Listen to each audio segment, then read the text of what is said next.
another treatment prior to cisplatin? Yes, he did. He had several drugs prior to. I'm not sure of all of them. I think he had adriamycin was one of those drugs, and I probably bleomycin and Valban or something like that. Yeah. Was there a moment when you talked with Dr. Einhorn and he said to you, you know, what we're going to do is, with John in particular, is utilize the cisplatin? No, I never, in those really early times, I wasn't as involved in the decision of what drug and that kind of thing. That came more a little later, not that I made any decisions that way, but I was always included in what was going on in the decisions of what the treatment was going to be.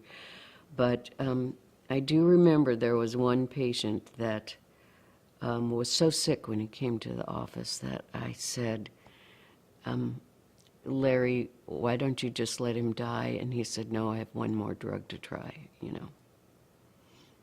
And he did okay.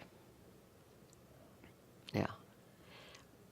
Did that patient come after John? Is that Yeah. Mm-hmm. But John would certainly fit that category at the time. He looked like a skeleton Well, tell me after all those treatments because we didn't have good control of the nausea and vomiting, and it was really debilitating. Yeah.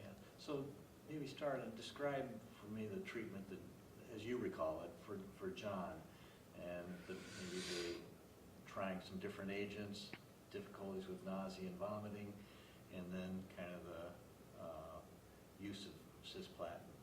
Or, because John tells a story where Dr. Einhorn said there's one more thing we can try. Mm-hmm. So what do you know about that leading up to that? Did you, because I know you told us that you treated John in your apartment and Larry asked you to treat him over Thanksgiving. But what was some conversation you had with Larry leading up to Larry saying, John, because John had to agree to do it, right? So do you remember Right. the conversation you had So- with Larry? So all of these drugs that we were giving were investigational drugs. So when you gave investigational drug therapy, people had to sign a consent form, and so the consent form listed all the side effects of the drugs, you know, and it would start out something like, you know, we're going to be giving you this combination of drugs to, you know, hopefully to control the growth and spread of your cancer. And, you know, those were all alarming things to read. And then it would list the drugs and their side effects. And so the primary clinical investigator could not present the consent form to the patient. It had to be delivered by the third party. It's just what the laws require.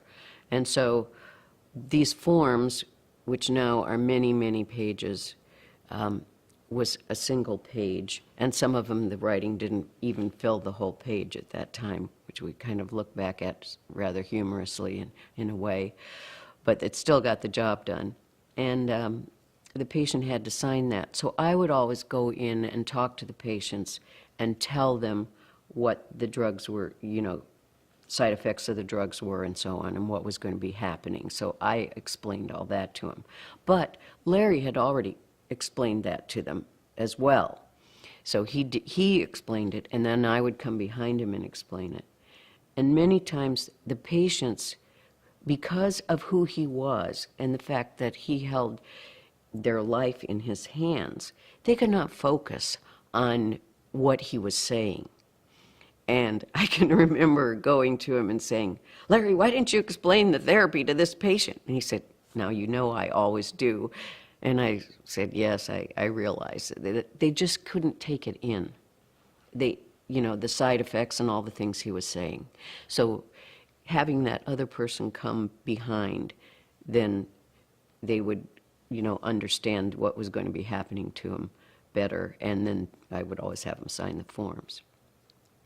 There was one time I remember Larry got a call at home from a patient, and the patient said they wanted to speak with me, They wanted my phone number so they could speak with me. And Larry said, well, can I help you? And the patient said, well, I don't know if you'll know the answer. And we always laughed about that because of that fact where, they just couldn't take all the information in from him, and a lot of them looked to me for those kinds of answers about the drugs and stuff. But as far as treating John went, we just kept trying. We never gave up on people. We always, at that time, seemed to have another new investigational drug to try. And fortunately, at that time, the cisplatin was the drug that worked. And it just had not been used in a lot in combination with other drugs prior to that time. And when it was combined with the Valban and bleomycin, it became magical for all of those patients. Still is to this day. Although the regimen is a little different now than it was then.